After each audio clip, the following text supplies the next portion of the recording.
right, welcome back, everybody. This little lecture here is just to give a little bit of background and talk about the different areas of what we often associate as web design and development. As we've gone more in depth into CSS, I've gotten some questions about, well, I want to just be a programmer. Why do I need to know how to design? It's not so much that you need to know how to design as you need to know if you are going to be, for instance, a front-end developer, how to implement a graphic designer's design. And that's where the CSS comes into.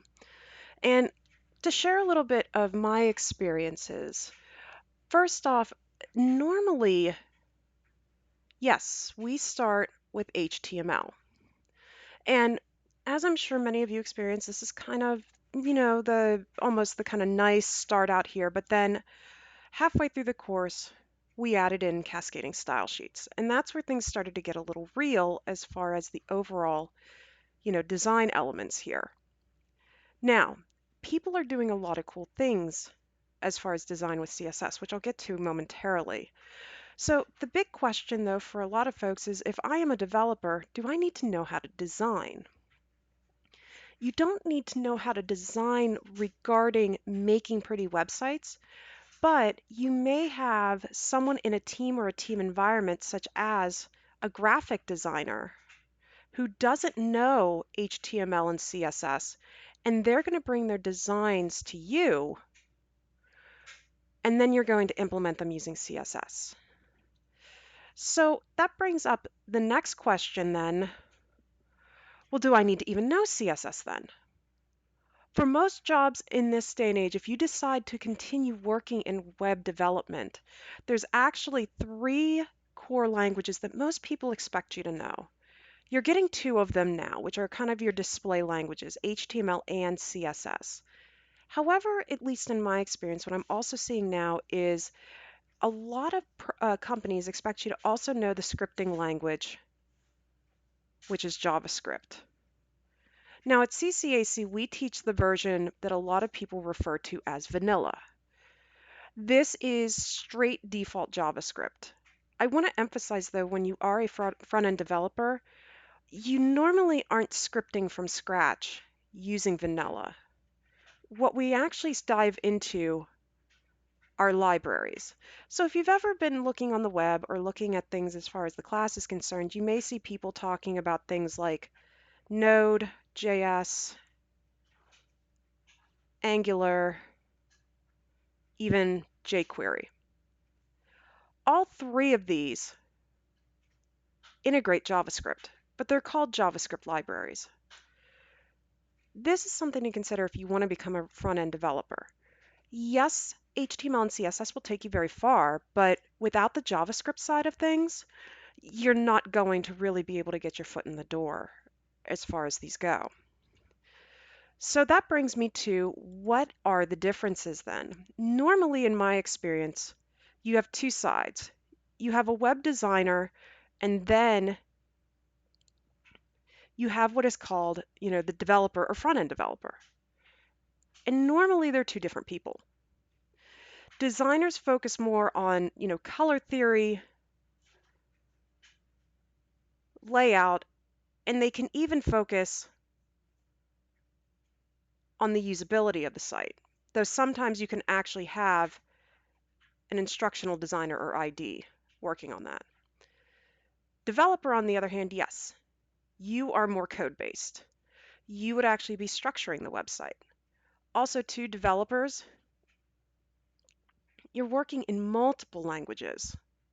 That's one of the things that I guess I loved, but also I hated as far as being a web developer, was I got to work with so many cool things as far as freelancing was concerned, but the problem was, yeah, I was working in multiple languages daily, which is very different from like a software developer where you may just be working in Java every day, or you may just be working in C++ every day. Web developers, we have to know numerous languages, even just working on the front end. I'm not even talking about the back end with servers. Just a front end developer, you have to know so many different languages as far as creating web pages in this day and age.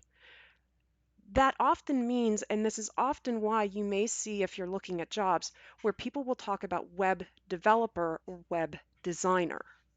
Developer, you are expected to know how to program.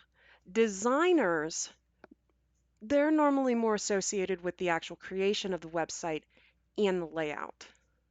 So that brings me now just talking a little bit about some websites that I wanted to share, and I'll provide the links on Blackboard for you, just showing you what is available. So to start off here, it's a bit of a dated site, but it's probably this is the big leagues of CSS and cascading style sheets. So if you're taking this course and you're starting to say, you know what, I actually really like the design side and I like making my website look nice, this is the big leagues, CSS Zen Garden. CSS Zen Garden is a website where you can submit and they give you just two files, an HTML and a CSS file. And just to show folks here, I'll go ahead and download each of these. But if I go ahead and open up the index page, here you can see the baseline website here. This is just your starting point. So what people will do is they'll take these two documents, they'll make a web folder, a website folder for it, and then they go through and they actually start creating totally different layouts based on the overall websites. So here you can see they actually have some CSS animation going on the page, which I'll talk about in a second here. But then you also have, maybe if we look at, I don't know, apothecary. So here's another website, and let's see, let me go back. Mid-century modern.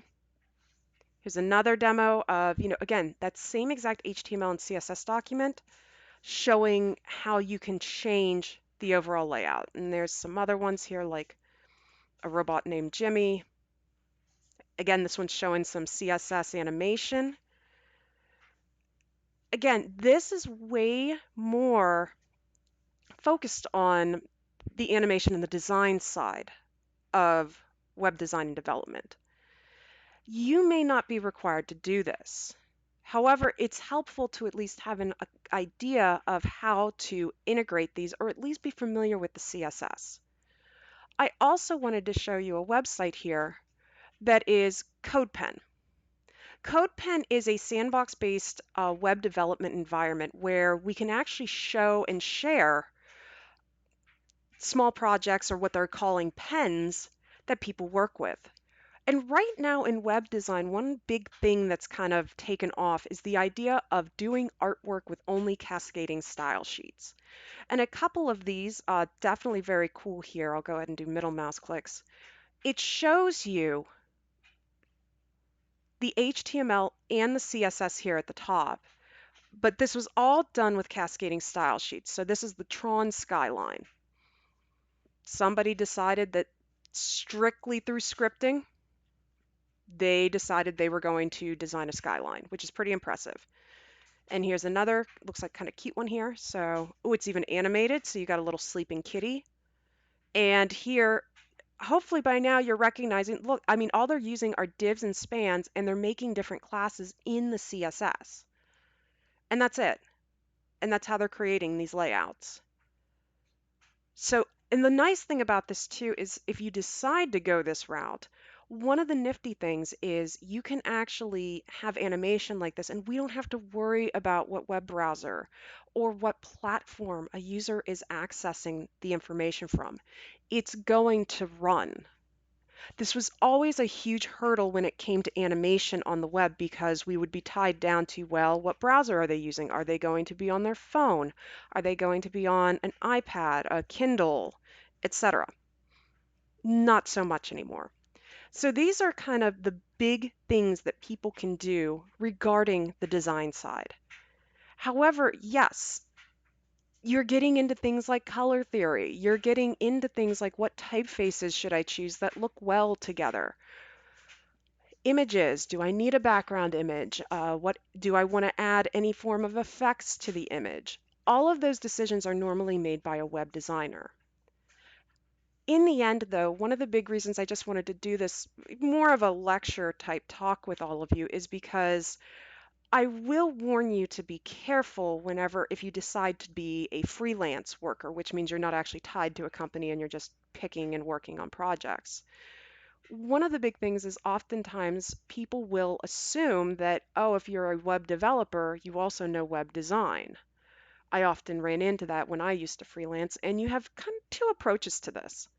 The first approach is you could just say, you're going to need to hire a web designer. Now, this could take a cut out of the pay that you're asking for, but if you are truly not comfortable, be upfront with your client about that. However, the other side is, taking some graphic design courses, getting an idea behind art. This here, for example, this cat, this isn't so much being an artist that you can put pen to paper as it is being a developer that knows the code that can then be implemented to actually make this animation and layout. Does this person probably have a little bit of design in their repertoire? Probably. I'm guessing from their choice of background color, the choice of the color of the cat, the choice of the little cat rest there. And even coming back here, if we look at this Tron skyline, definitely has a bit of an artist background. Not, however, something, that isn't easily picked up. So think about it. It's okay to say that I'm just going to be a web developer. I just want to program. I don't want to deal with designing or creating backgrounds or layouts that look like this or that look like this. This is up to the designer, not me. I will develop it, but I'm not going to make it as far as the design goes or come up with that creative element. And that's absolutely okay. However, it can and it definitely add to your capabilities and your resume if you can say that you can do both of them. So again, this was just some food for thought for folks, kind of answering the question of, well, I'm doing all of this, design with the CSS. Do I need to know design theory and frameworks? No, but you may be asked that you will be given a layout by a graphic designer, and you're going to need to be able to look at that wireframe that they created and actually get the CSS framework in place that then they can give you the graphics to implement. So I hope this helps a little bit. Again, kind of lecture-y, but I'll provide the links to all of you in Blackboard if you'd like to take a little deeper dive into looking at some of these elements.